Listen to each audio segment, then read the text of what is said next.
जय हिंद, जय भारत साथियों।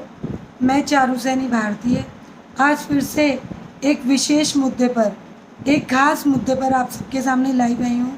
साथियों, वैसे तो देश का कोई भी मुद्दा हो, चाहे वो छोटा हो चाहे वो बड़ा हो, वो विशेष ही होता है। मैं बात करने आई हूँ आज हमारे अशोक चिन्ह के लिए। आप सबको पता है सोमवार को उसमें बहुत चेंजेस कर दिए गए। जो उसमें शेर का मुंह था वो बिल्कुल खूंखार रूप दे दिया गया उसको। अब वो हमारे नए संसद भवन के लिए जो है अशोक चिन्ह वो तैयार किया गया है। मैं पूछना चाहती हूँ मोदी जी से, क्या कोई इसके लिए आपने बिल पास करवाया पार्लियामेंट में? आपको पता होगा, आप हमारे देश के प्रधानमंत्री हैं, कि अगर कोई भी छोटे से छोटा चेंज भी अगर आपको किसी चीज़ में करना होता है देश के प्रति, तो आपको उसके लिए पार्लियामेंट में प्रस्ताव रखना होता है, फिर उस पर डिबेट होती है, चर्चा होती है, और अगर 2/3 मेंबर्स उसको अप्रूव कर देते हैं तभी वो चेंज या अमेंडमेंट किया जाता है। पर ऐसा कुछ भी नहीं हुआ, सीधा आपने संसद भवन के लिए अशोक चिन्ह ही बदल दिया। और आप क्या सोचते हैं कि जनता को कुछ समझ नहीं आ रहा है?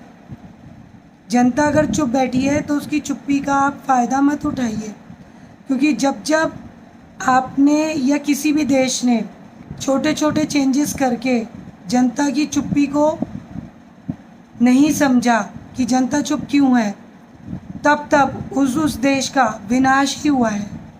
अभी श्रीलंका के हालात किसी से छुपे हुए नहीं हैं। श्रीलंका में भी तानाशाही चलाई जा रही थी।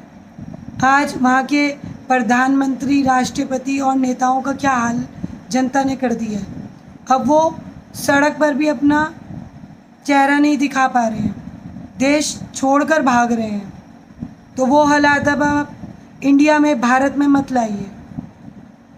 देश की जनता चुप बैठी है, उसे चुप बैठने दीजिए, क्योंकि जिस दिन ये लावा फूटा ना, उस दिन देश की जनता आप सबको भी नहीं छोड़ने वाली, आप सबको भी नहीं बख्शने वाली। जनता सब कुछ समझ रही है, सिर्फ वो सही समय का इंतज़ार कर रही है।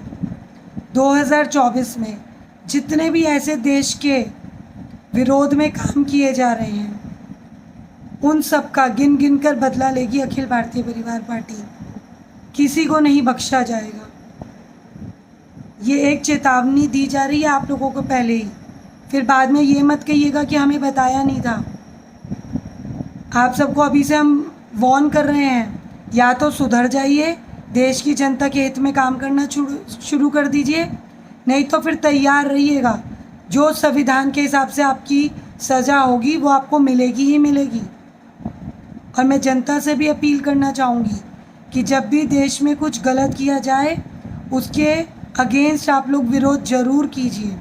और अगर विरोध नहीं कर सकते तो जो लोग विरोध कर रहे हैं उनका कम से कम साथ दीजिए, क्योंकि वो लोग आपके हक की लड़ाई अकेले लड़ रहे हैं।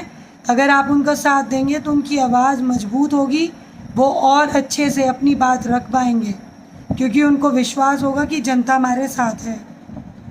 तो कभी भी आप चुप मत बैठिए। जब भी आपको लगता है देश में कुछ गलत हो रहा है, उसका खुलकर विरोध कीजिए, या जो विरोध कर रहा है उसका साथ दीजिए। प्रधानमंत्री जी, मोदी जी, मैं आपसे विनती करना चाहूँगी, हमारे देश के हालात बद से बदतर मत कीजिए। आज महंगाई आसमान को छू रही है, बेरोज़गारी इतनी बढ़ गई है कि रोज़ नए नए किस्से सुने जाते हैं कि आज इसने आत्महत्या कर ली। पहले हम सुनते थे किसान भाई आत्महत्या करते हैं, आज बिजनेसमैन भी आत्महत्या करने पर मजबूर हो गए हैं, व्यापारी भाई भी आत्महत्या करने पर मजबूर हो गए हैं। जो बेरोज़गार युवा हैं, शिक्षा जो पा रहे हैं हमारे बच्चे, सब आजकल गलत काम करने पर मजबूर हो रहे हैं, क्योंकि हमारे देश के हालात आपने ऐसे कर दिए हैं। आज नौकरियां नहीं हैं बच्चों के पास। तो देश के ऐसे हालात मत कीजिए कि देश की जनता मजबूर हो जाए हमारे देश में भी श्रीलंका जैसे हालात करने के लिए। आपसे विनती है, आप समझदार हैं, आप हमारे देश के प्रधानमंत्री हैं, ऐसे काम कीजिए जिससे देश की शोभा बढ़े। ऐसे काम मत कीजिए जिससे देश दिन ब दिन गिरता जाए।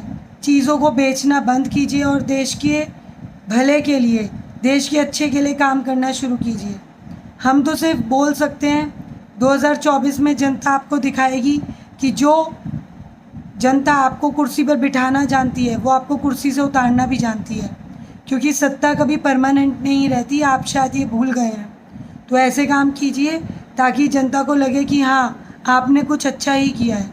2014 से लेकर 2022 तक तो आप कुछ अच्छा कर नहीं पाए।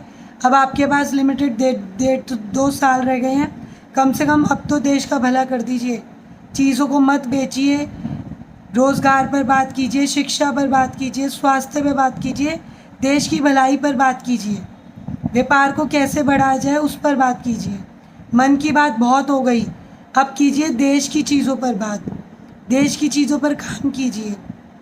बस मैं इतना ही कहना चाहूँगी और फिर कभी किसी नए मुद्दे पर आप सबके सामने लाइव आऊँगी। आज के लिए इतना ही। जय हिंद, जय भारत।